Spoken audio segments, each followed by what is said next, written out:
I often hear my clients say that they felt dismissed by the doctor when they were told that their agonizing IBS symptoms are somehow imagined or in their head.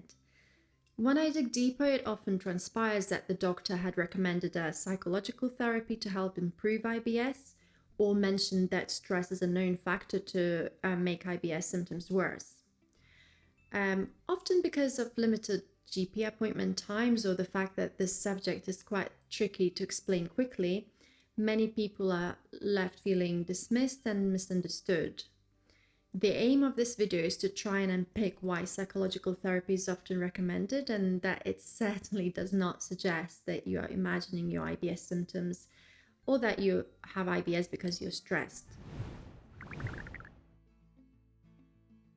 There are no tests to diagnose IBS. The diagnosis is made after checking for all the other diseases and conditions that usually cause similar symptoms, such as Crohn's disease, celiac disease, ulcerative colitis, thyroid disease, and others.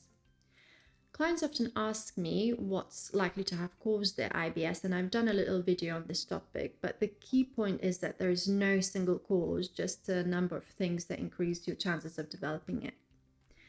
Irrespective to what's caused your IBS, it is a disorder where the gut and the brain are not communicating very well. This interaction between the gut and the brain is called the gut-brain axis, and this communication is happening whether you have IBS or not. So before I go into what's going on with this connection in IBS, let's look at what's the gut-brain axis in general. The term basically describes the two-way communication between the gut and the brain.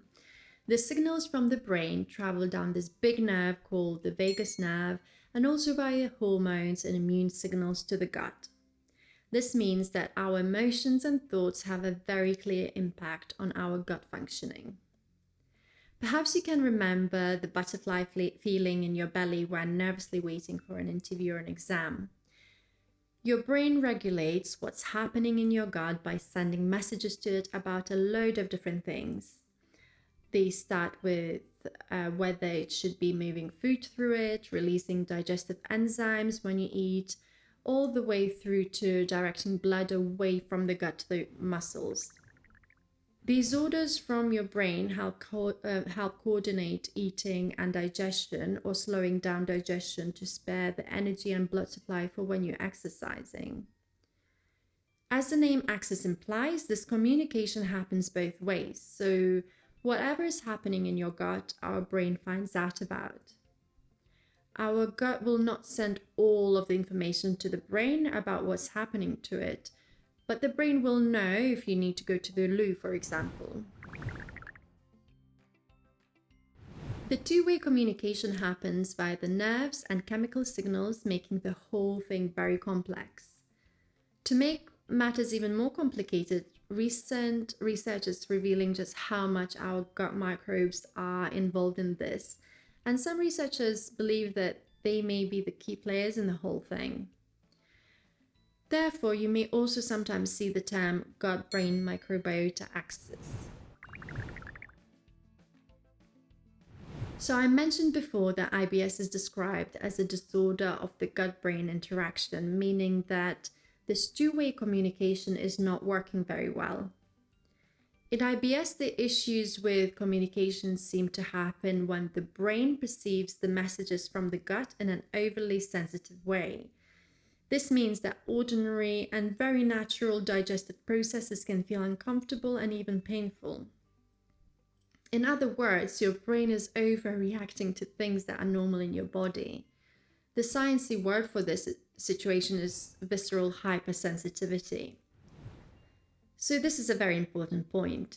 People with IBS have visceral hypersensitivity, which is the tendency to experience discomfort or pain in response to healthy gut functions, such as normal bowel movements and gas production. This can in turn lead to the brain sending inappropriate response signals to the gut, which then disturbs the gut functioning further. So you can see how it can create a vicious cycle.